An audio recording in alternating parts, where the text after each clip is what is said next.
بسم اللہ الرحمن الرحیم۔ علم سٹوری دیکھنے والے تمام دوستوں کو السلام علیکم۔ بہت مدت کی بات ہے کہ ایک شہر میں ایک غریب عورت رہتی تھی۔ اس عورت کا ایک ہی لڑکا تھا۔ اس کے خاوند کو مرے ہوئے تقریباً 12 سال گزر چکے تھے۔ بیچاری نے محنت مزدوری کر کے اپنے بیٹے کی پرورش کی، لیکن نہ تو وہ پڑھ سکا اور نہ ہی کوئی کام سیکھ سکا تھا۔ غریب بیوہ اسے اگر کسی بھی دکان پر بٹھا دیتی تو وہ وہاں چند روز بیٹھ کر آوارہ لڑکوں کے ساتھ ادھر ادھر بھاگ نکلتا۔ ماں دل ہی دل میں کڑ کر رہ جاتی تھی۔ صبح و شام یہی سوچتی کہ ارشد بڑا ہو کر کیا کرے گا، لیکن اسے خیال تسلی نہ بخشتا۔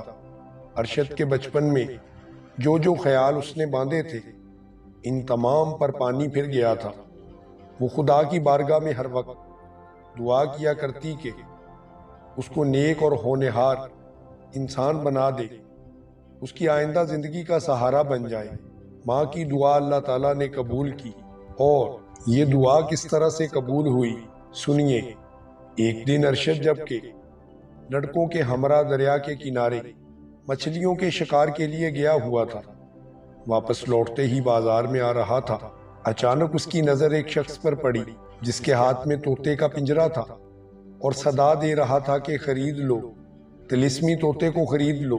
ارشد اس کی صدا سنتے ہی جھپٹ کر اس کے قریب پہنچا اور کہنے لگا، جناب، اس طوطے کی کیا قیمت ہے؟ وہ شخص ارشد کے پھٹے پرانے کپڑے دیکھ کر بولا، یہ طوطا تم جیسوں کے بس کی بات نہیں کہ اس کو خرید سکیں۔ ارشد غصے میں آ گیا، جناب، یہ آپ کی بھول ہے، ہمارے سوا اس طوطے کو کوئی بھی نہیں خرید سکے گا۔ وہ شخص، تم سے اس کی قیمت نہ ادا ہو سکے گی۔ ارشد، میں اپنی جان دے کے بھی اس کو حاصل کر لوں گا۔ وہ آدمی، تو سنو اس طوطے کی قیمت جنوں کے بادشاہ کے سر کا تاج ہے۔ ارشد، آپ اس تاج کی پہچان بتا دیں تاکہ میں کسی نہ کسی طرح اس کو حاصل کر سکوں۔ وہ آدمی ہنسا، وہ تاج 7 رنگ بدلتا ہے، اور جس کے پاس وہ تاج ہوتا ہے تمام جنات اس کے تابع ہو جاتے ہیں۔ ارشد، جنوں کا بادشاہ کون سے ملک میں ہو سکتا ہے؟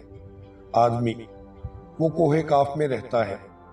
ارشد، اس تاج کو تم نے کہاں سے اور کب دیکھا تھا، اور طوطے کی قیمت جنوں کے سر کے تاج کے لیے مقرر کیوں کی ہے؟ آدمی، میں نے وہ تاج نہیں دیکھا، یہ قیمت طوطے نے اپنے لیے خود مقرر کی ہے، میں نے یہ قیمت ہرگز مقرر نہیں کی۔ ارشد حیران ہو کر، طوطے نے اتنی بڑی قیمت کیوں بتائی ہے؟ آدمی، یہ راز بھی میں نہیں جانتا۔ ارشد، اس طوطے کو آپ نے حاصل کہاں سے کیا ہے؟ آدمی، میں ایک شکاری ہوں، ایک دن جنگل میں شکار کھیل رہا تھا کہ یہ میرے جال میں آ پھنسا۔ جب میں نے اسے فروخت کرنا چاہا تو اس نے مجھے اس کی قیمت پر محدود کر دیا۔ میں شہر شہر اسے لے کر پھرا، لیکن آج تک کسی نے بھی اسے خریدنے کی جرت نہ کی۔ آج پہلا دن ہے جو تم نے خریدنے کا وعدہ کیا ہے۔ اس سے زیادہ میں طوطے کے متعلق خود بھی کچھ نہیں جانتا۔ ارشد نے تمام واقعہ سن کر شکاری سے بڑی نرمی سے التجا کی کہ وہ طوطا اسے دے دے۔ شکاری نے یہ سمجھتے ہوئے کہ نہ کوئی تاج لا سکے گا اور نہ میں اسے فروخت کر سکوں گا، مفت کی تکلیف کس لیے اٹھاتا پھروں، اس نے طوطا ارشد کے حوالے کر دیا۔ ارشد طوطے کو لے کر اپنے گھر میں آ گیا۔ رات کے 12 بج چکے تھے۔ ارشد چارپائی پہ لیٹے ہوئے طوطے کے متعلق سوچ رہا تھا کہ اتنے میں اس نے طوطے کو یہ کہتے ہوئے سنا، ارشد، تم بہت بولے ہو، تم نہیں جانتے میں نے تمہاری خاطر اپنے آپ کو اس قید میں کیوں ڈالا۔ خدا کے لیے اٹھو اور جنوں کے بادشاہ کے سر کا تاج حاصل کرو، میں تمہاری رہبری کروں گا۔ ارشد طوطے کی گفتگو سن کر فوراً اٹھ بیٹھا اور طوطے کے قریب جا کر کہنے لگا، میرے اچھے میاں مٹھو، بتاؤ تو تم کیا چاہتے ہو؟ طوطے نے کہا، میں صرف یہ چاہتا ہوں کہ تم کو کاف چلو اور جنوں کے بادشاہ کا تاج حاصل کر کے ہی واپس آؤ۔ ارشد، وہ تاج کس لیے حاصل کرنا ہے؟ طوطے نے کہا، یہ ایک عجیب و غریب راز ہے۔ جب تم تاج حاصل کر لو گے تو یہ راز تمہیں خود بخود معلوم ہو جائے گا۔ ارشد، خدا کے لیے دیر نہ کرو اور صبح ہوتے ہی مجھے پنجرے سے آزاد کر کے مشرق کی طرف آگے بڑھتے چلو۔ اللہ تعالیٰ تمہارا مددگار ہوگا، میں تمہیں ہر آنے والی مصیبت سے بچاتا رہوں گا۔ تمام رات طوطا اور ارشد اسی طرح آپس میں باتیں کرتے رہے۔ صبح ہوتے ہی ارشد نے طوطے کو پنجرے سے باہر نکالا۔ طوطا اڑ کر باہر نکلا اور ارشد بھی طوطے کے کہنے کے مطابق مشرق کی طرف روانہ ہوا۔ زمین پر ارشد چلا جا رہا تھا اور آسمان پر طوطا بھی اس کے ساتھ ساتھ اڑ رہا تھا۔ تمام دن میں ارشد نے کئی کوس کا فاصلہ طے کر لیا۔ شام کے نزدیک ایک درخت کے نیچے سستانے کے لیے بیٹھ گیا۔ طوطا ارشد کے پاس آیا۔ طوطا، دیکھو ارشد، گھبرانا بالکل بھی نہیں ہے۔ اگر کوئی حادثہ پیش آئے، دریا عبور کرنے کے بعد مصیبتوں کا آغاز ہونے والا ہے۔ یہ انگوٹھی لے لو اور اپنی انگلی میں اس کو پہن لو۔ اس سے تمہاری ہر رکاوٹ دور ہو جائے گی اور بھی کئی مشکلوں میں یہ تمہاری مدد کرے گی۔ یہاں تم بیٹھے ہو، اس جگہ کو کھودو، پھر خدا کی قدرت کا نظارہ دیکھنا۔ یہ کہہ کر طوطا درخت پر جا بیٹھا۔ ارشد نے پہلے کچھ پھل کھائے اور دریا سے پانی پیا، پھر درخت کے نیچے والی زمین کو کھودنا شروع کر دیا۔ ارشد نے کوئی 2 ہاتھ زمین کھودی ہوگی کہ اس نے ایک لوہے کا صندوق دیکھا۔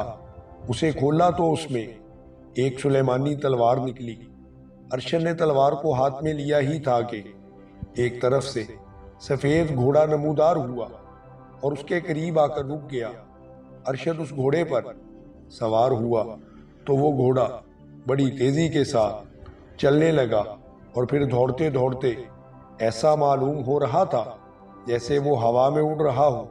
وہ گھوڑا چند گھنٹوں کے بعد ایک غار کے سامنے آ کر کھڑا ہو گیا۔ ادھر طوطے نے آواز دی کہ گھوڑے سے اتر کر غار میں داخل ہو جاؤ۔ طوطے کے کہنے پر ارشد گھوڑے سے اتر کر اس غار میں داخل ہو گیا۔ اندر داخل ہو کر ارشد نے دیکھا کہ ہزاروں کی تعداد میں دیو جشن میں مشغول ہیں۔ ارشد جرأت کر کے آگے بڑھا، نعرہ لگایا، خبردار، ہوشیار ہو جاؤ، تمہاری موت تمہارے سر پر کھڑی ہے۔ آگے بڑھا۔ دیووں نے جیسے ہی مڑ کر اس کی طرف دیکھا تو تلوار کی چمک سے سب کے سب تقریباً اندھے ہو گئے۔ تمام دیو شور و غوغا مچاتے ہوئے اس کی طرف بڑھنے لگے۔ ارشد اچھل اچھل کر انہیں اپنی تلوار سے ہلاک کرتا جا رہا تھا، لیکن جو بھی دیو مر کر نیچے گرتا دوبارہ زندہ ہو جاتا اور پھر سے لڑنے لگتا۔ ارشد انہیں مار مار کر تھک چکا تھا۔ دیووں کی تعداد لاکھوں پر پہنچ گئی۔ طوطے نے یہ منظر دیکھ کر ارشد کو آواز دی کہ پہلے ان کے سردار کو مارو، یہ سب خود بخود ختم ہو جائیں گے۔ ارشد نے دیووں کے سردار کے پاس پہنچنا تھا۔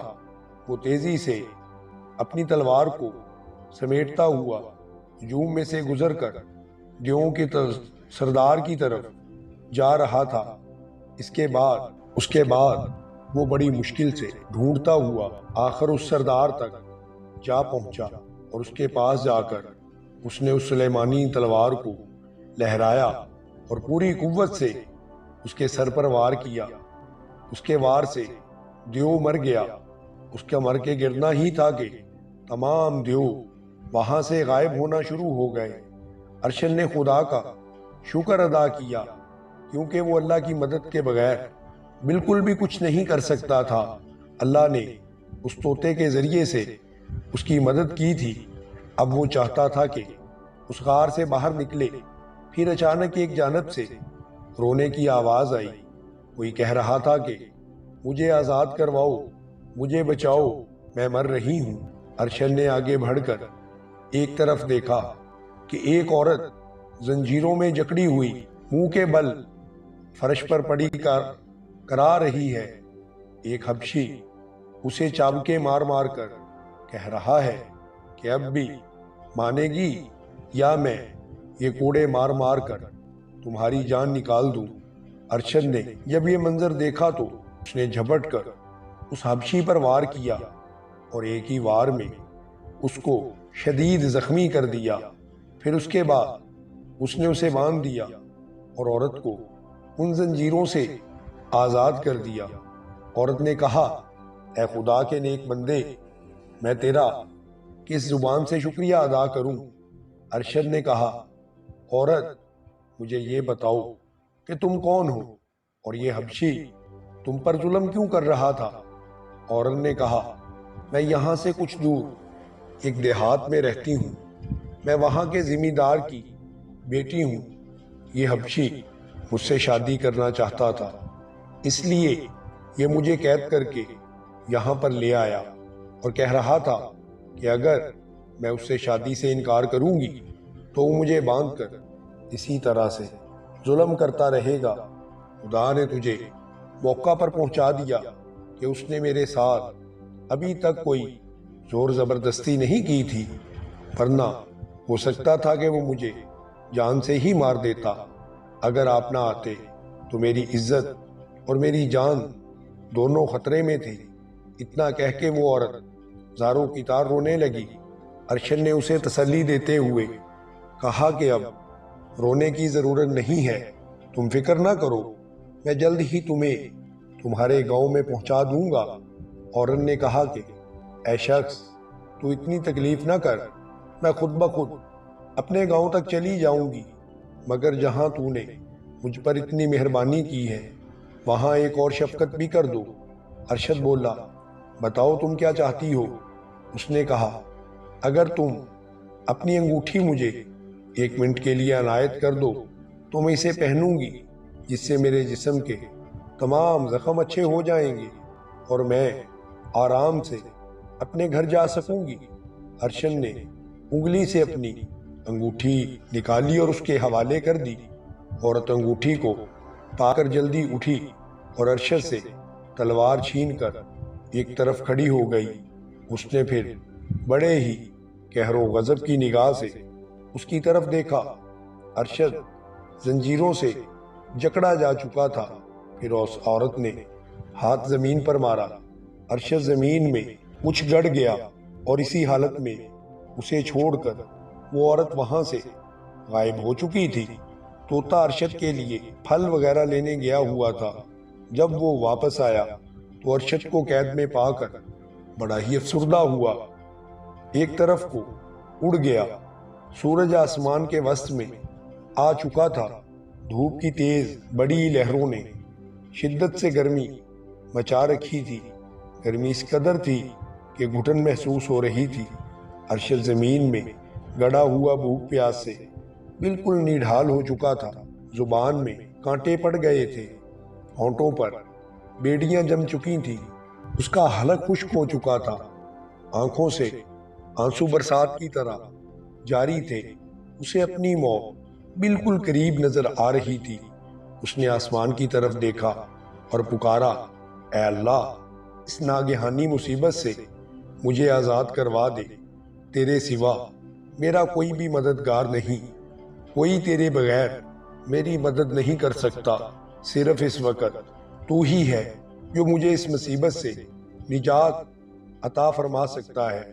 ابھی اس کی دعا پوری نہیں ہوئی تھی کہ اللہ تعالیٰ نے اس کی دعا اس طرح سے قبول کی۔ وہاں پر ایک فقیر ظاہر ہوا اور ارشد کو اس حال میں دیکھ کر اس کے نزدیک آیا۔ اس نے ایک کلام الہی پڑھا اور ارشد پر دم کر دیا۔ ارشد کا دم کرتے ہی اس قید سے چھٹکارا مکمل ہو چکا تھا۔ اب ارشد فقیر کے قدموں میں گر پڑا اور اسے اپنی تمام کہانی سنا کر کہنے لگا کہ اللہ تعالیٰ نے ہی آپ کو میری مدد کے لیے یہاں پر بھیجا ہے، خدا کے لیے آپ میری مدد کیجئے۔ فقیر نے اسے تسلی دیتے ہوئے کہا، بیٹا تم بالکل بھی گھبراؤ نہیں، یہ سلیمانی سکہ ہے، اسے جب بھی اپنے منہ میں رکھو گے تو تم دنیا کی نظروں سے غائب ہو جاؤ گے۔ گھبرانے کی بالکل بھی ضرورت نہیں ہے، اسے اپنے پاس سنبھال کر رکھو، یہ تمہارے کام آئے گا۔ اس کے بعد وہ بزرگ خدا حافظ کہہ کے وہاں سے چلے گئے، مگر آئندہ تمہیں بہت ہوشیاری سے کام کرنا ہوگا اور کسی کے مکر و فریب میں بالکل نہیں آنا ہوگا۔ یہ کہہ کے وہ وہاں سے روانہ ہو چکے تھے۔ فقیر جو تھے انہوں نے ارشد کو کھانا بھی کھلا دیا تھا اور ارشد کو کئی باتیں بھی سمجھا دی تھی۔ ان کے جانے کے بعد ارشد نے اس سکے کو آزمانے کی خاطر اپنے منہ میں رکھ لیا اور ایک جانب کو چل دیا۔ سامنے ایک دھوبی بیل پر کپڑے لادے ہوئے اس طرف کو آ رہا تھا۔ ارشد کو جو شرارت سوجی تھی، اس نے دھوبی کے پیچھے آ کر اسے تھوڑا سا چھیڑا۔ دھوبی نے سمجھا کہ یہ کسی بھوت کی کاروائی ہے۔ وہ بدحواس ہو کر بیل سے کود کر اسے چھوڑ کر تیزی سے بھاگ کھڑا ہوا۔ ارشد نے اسے کئی آوازیں دیں مگر وہ رک نہیں رہا تھا اور دور تک پیچھے مڑ مڑ کر دیکھتا ہوا بھاگتا چلا جا رہا تھا۔ ارشد ہنستا ہوا آگے کو چل دیا۔ دور پہنچ کر کیا دیکھتا ہے، ایک بڑے سے مندر کے اندر باہر چاروں طرف لوگ ہی لوگ جمع ہوئے ہیں۔ معلوم کرنے سے پتا چلا کہ وہاں پر میلے کا تہوار ہے۔ مندر میں ایک بڑا سا بت بنا ہوا تھا۔ لوگ نذرانے، جواہر، پھل پھول اور مٹھائیاں بت کے چرنوں میں رکھ کر ماتھا ٹیکتے اور پھر ہاتھ جوڑ کر سر جھکائے منہ میں کچھ بڑبڑا کر واپس چلے جاتے۔ ارشد وہاں پر بھی شرارتیں کرنے لگا۔ اسی طرح سے اس نے بار بار اس منکے کو، اس سکے کو آزمایا اور ہر جگہ وہ سکہ جو تھا اسے بالکل کام کرتا ہوا نظر آیا۔ اس کے بعد ارشد واپس اسی مقام پر چلا گیا جہاں پر اس کی اس بزرگ سے ملاقات ہوئی تھی۔ طوطا اور ارشد دونوں خیمے سے باہر نکلے کیونکہ طوطا وہاں پر آ چکا تھا۔ اس بدذات عورت کو انہوں نے موت کے گھاٹ اتار دیا۔ اس کا مرنا ہی تھا کہ پہلے طوفان آیا، پھر وہاں پر موجود ہر چیز گھوم گئی۔ اب ارشد نے دیکھا کہ سوائے طوطے اور سفید گھوڑے کے وہاں پر کوئی بھی موجود نہیں ہے۔ اس نے اللہ کا شکر ادا کیا۔ طوطے نے ارشد سے التجا کی کہ وہ گھوڑے پر سوار ہو کر اوقاف کا راستہ اختیار کرے۔ ارشد کا گھوڑا آسمان پر اڑتا جا رہا تھا۔ طوطا اس کی رہنمائی کرتا کرتا اس کے ساتھ تھا۔ 2 دن کی لگاتار مسافت کے بعد وہ اوقاف کی سرحد پر پہنچ گئے اور جب ارشد کے گھوڑے نے اوقاف کی سرزمین پر قدم رکھا تو طوطا ایک درخت پر چھپ کر بیٹھ گیا۔ درخت کے سائے تلے چند سرحدی دربان جو بھی موجود تھے اور کچھ فاصلے پر ان کی ایک بڑی چھاؤنی تھی جہاں پر کافی تعداد میں وہ لوگ موجود تھے۔ گھوڑے کو دیکھ کر دیوؤں نے ادھر ادھر دیکھا اور وہ بہت حیران ہوئے کیونکہ انہیں اس سکے کی وجہ سے ارشد بالکل نظر نہیں آ رہا تھا۔ دیوؤں نے آپس میں کہا کہ اس گھوڑے کو پکڑ کر اپنے پاس رکھ لینا چاہیے۔ یہ صلاح کر کے وہ سب کے سب گھوڑے کی طرف بڑھے۔ جب اس کے قریب پہنچے تو ارشد نے اپنی تلوار کو نیام سے نکالا اور انہیں مارنا شروع کر دیا۔ 2-3 مر کر گرے، باقی اپنی اسی چھاؤنی کی طرف بھاگے اور شور و غل کرنا شروع کر دیا کہ یہاں کوئی آدمزاد آ پہنچا ہے۔ وہ خود تو دکھائی نہیں دیتا مگر اس کی تلوار موت کا پیغام ہر طرف پھیلا رہی ہے۔ ابھی یہ اتنی ہی گفتگو کرنے پائے تھے کہ گھوڑا وہاں پر بھی جا پہنچا۔ دیو سمجھ نہیں پا رہے تھے کہ تلوار کس طرح سے چل رہی ہے۔ وہاں پر بھی کچھ قتل ہوئے اور کچھ بھاگ کھڑے ہوئے۔ ارشد نے ان کا پیچھا کیا، طوطا بھی ساتھ ساتھ تھا۔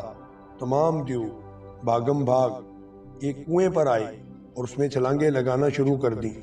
ارشد نے کہا کہ تم بھی گھوڑے سمیت کنویں میں جا تو سکتے ہو۔ طوطے نے بھی حمایت کی۔ ارشد نے بھی گھوڑے سمیت اسی کنویں کے اندر چھلانگ لگا دی۔ جیسے ہی چھلانگ لگائی تو آہستہ آہستہ گھوڑا اس کے اندر گہرائی میں گرنے لگا۔ ارشد نے دیکھا کہ اندر کسی بھی دیو کا نام و نشان نہیں تھا۔ ایک عالی شان باغ میں اسے ایک خوبصورت بنا ہوا محل نظر آ رہا تھا، اور اس کے گرد ہر قسم کے درخت اور پھول وغیرہ عجیب بہار دے رہے تھے۔ طوطے کے کہنے سے ارشد گھوڑے سے اتر کر اسی محل میں داخل ہوا۔ چند پریزاد وہاں پر اسے دکھائی دیے۔ ارشد نے ایک پریزاد کی چٹکی لی اور دوسرے کو اسی طرح سے چھیڑا۔ وہ آپس میں ایک دوسرے سے لڑنے لگے۔ ارشد ان کا تماشا دیکھتے ہوئے آگے بڑھ رہا تھا۔ وہ جگہ جگہ پر اس قسم کی شرارتیں کر رہا تھا۔ ایک بڑے سے کمرے میں پہنچا۔ وہاں ایک دیو کے پاس 2-3 آدمزاد ستونوں کے ساتھ بندے کھڑے تھے، اور دیو جھومتا ہوا ان کی طرف جا رہا تھا۔ اس کے ہاتھ میں خنجر تھا اور ایک آدمی کے گوشت کا ٹکڑا بھی اس کے پاس تھا۔ ارشد نے اپنی تلوار اس کے سر پر ماری اور اس کا سر اسی وقت کاٹ دیا۔ اسے بھی وہاں پر کچھ نظر نہیں آیا، اس لیے وہ فوراً ہی مر چکا تھا۔ ارد گرد کے دیوؤں نے جب دیکھا کہ یہاں پر کوئی موجود بھی نہیں اور دیو بھی مر چکا ہے، تو انہوں نے وہاں سے بھاگنا شروع کر دیا۔ تلوار نے اپنا کام دکھانا شروع کر دیا تھا۔ وہاں پر موجود تمام دیو ایک ایک کر کے ڈھیر ہوتے چلے گئے۔ ان کے مرتے ہی باغ اور محل آنکھوں سے اوجھل ہو گیا۔ اب ارشد نے دیکھا کہ سامنے شاہی محل کھڑا ہے۔ طوطے نے ارشد سے کہا، اب گھوڑے پر سوار ہو جاؤ اور شاہی دربار کی طرف بڑھو، کیونکہ اس سے آگے میں نہیں جا سکتا۔ بعد میں تمہارے پاس کسی طرح سے پہنچ جاؤں گا۔ ارشد گھوڑے کو سر پر دوڑاتا ہوا دربار کی طرف جا پہنچا۔ دیو گھوڑے کو اس طرف آتے دیکھ کر پریشان ہوئے۔ جیسے ہی اس کو پکڑنے کے لیے آگے بڑھتے تو تلوار کی زد میں آ رہے تھے۔ دیو بھاگتے ہوئے دربار میں بادشاہ کے روبرو حاضر ہوئے اور وہاں پر گھوڑے اور تلوار کا سارا ماجرا بیان کیا۔ جنات کا بادشاہ یہ واقعہ سن کر بہت پریشان ہوا اور درباریوں کو حکم دیا کہ جاؤ جلدی سے اس گھوڑے کو پکڑ کر میرے سامنے پیش کرو۔ بادشاہ کے منہ سے صرف یہ الفاظ نکل رہے تھے کہ گھوڑا کس طرح سے خود بخود چل سکتا ہے، لیکن ساتھ ہی اس نے سامنے دربار میں ایک گھوڑا داخل ہوتے ہوئے دیکھا۔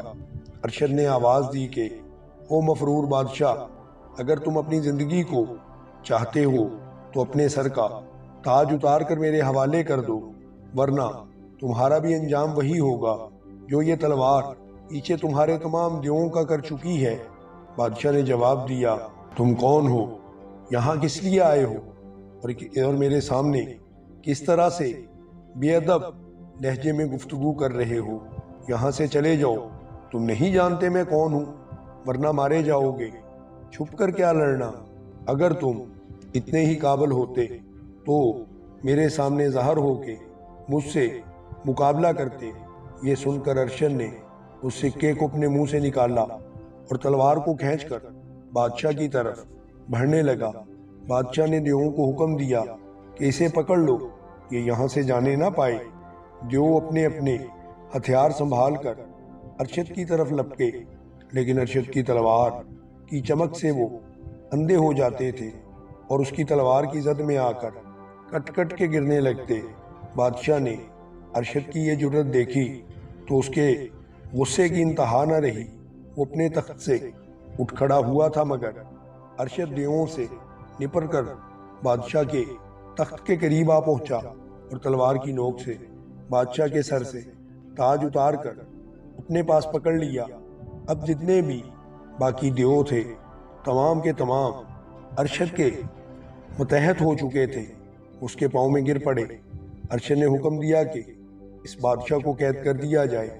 اتنے میں اس کا طوطا بھی آن پہنچا تھا اور بادشاہ کے تاج کو ارشد نے لے کر اپنے بدن سے مس کیا تو وہ طوطا ایک خوبصورت پری کی شکل اختیار کر گیا۔ ارشد پری کو دیکھ کر ہکا بکا رہ گیا۔ پری نے تاج اپنے سر پر پہن لیا اور تخت پر بیٹھ گئی۔ جتنے بھی دیو تھے سب اپنی اپنی جگہ پر بیٹھ چکے تھے۔ پری نے ارشد کو اپنے پاس بٹھایا اور کہا، اے نوجوان، تاج کا یہی راز تھا جو آج تم پر ظاہر ہو چکا ہے۔ میں یہاں کے بادشاہ کی بیٹی ہوں۔ یہ دیو میرے باپ کا وزیر تھا۔ اس نے میرے باپ کے ساتھ نمک حرامی کی اور میرے باپ کو کہیں پر قید کر دیا اور اس کا تاج اپنے سر پر پہن کر یہاں پر مالک بن بیٹھا تھا۔ مجھے اس نے جادو کے زور سے طوطا بنا کر انسانوں کی دنیا میں پھینک دیا تھا۔ میں نے تمہیں اس وقت دیکھا جب تم اس شکاری سے بات چیت کر رہے تھے۔ تمہاری جرت پر میں تم پر بہت خوش ہوئی۔ اتنا کہہ کے پری نے دیووں کو حکم دیا، جاؤ میرے باپ کو اس قید خانے سے باعزت رہا کر کے یہاں پر لے آؤ۔ دیو گئے اور آن کی آن میں بادشاہ کو لے کر دربار میں حاضر ہوئے۔ بادشاہ نے اپنی بیٹی کو گلے لگایا۔ پری نے ارشد سے ملنے کا تمام حال اور واقعہ بادشاہ سے بیان کیا۔ بادشاہ نے ارشد کا نہایت ہی شکریہ ادا کیا اور اپنے وزیر کو قتل کر ڈالا۔ اس کے بعد اس نے کہا کہ ارشد کو شاہی مہمان کے طور پر اس کے پاس رکھا جائے، اور اس کے بعد اس نے ارشد کو بے پناہ خزانہ دیا اور اس سے کہا کہ اگر وہ اپنی والدہ کو چاہتا ہے تو یہاں پر بھی لا سکتا ہے، اس کے لیے ہم عالی شان محل تعمیر کروا سکتے ہیں۔ لیکن ارشد نے کہا کہ نہیں، ہم آپ کی دنیا کی بجائے انسانوں کی دنیا میں رہنا ہی پسند کریں گے۔ بادشاہ نے ارشد کو اور خزانہ دیا اور کہا کہ یہ صرف اس محل کے لیے ہے جس میں تم اپنی والدہ کے ساتھ بہت ہی سکون کی زندگی گزار سکو، اور مجھے خوشی ہوگی کہ تم نے میرے اس دیے گئے تحفے کو قبول کر لیا ہے۔ ارشد نے ہنسی خوشی اس تحفے کو قبول کر لیا اور بادشاہ اور اس پری کا شکریہ ادا کیا۔ بادشاہ نے ارشد کو گلے لگایا اور اس کا شکریہ ادا کرتے ہوئے اپنے دیوؤں کی حفاظت میں اسے اپنے محل سے رخصت کر دیا۔ بچوں، اگر آپ کو ہماری کہانی پسند آئی ہو تو ہماری ویڈیو کو لائک کریں، ہمارے چینل علم سٹوری ٹی وی کو سبسکرائب کریں اور بیل آئیکن کو بھی دبا دیں تاکہ ہماری ہر نئی آنے والی سٹوری آپ تک پہنچ سکے۔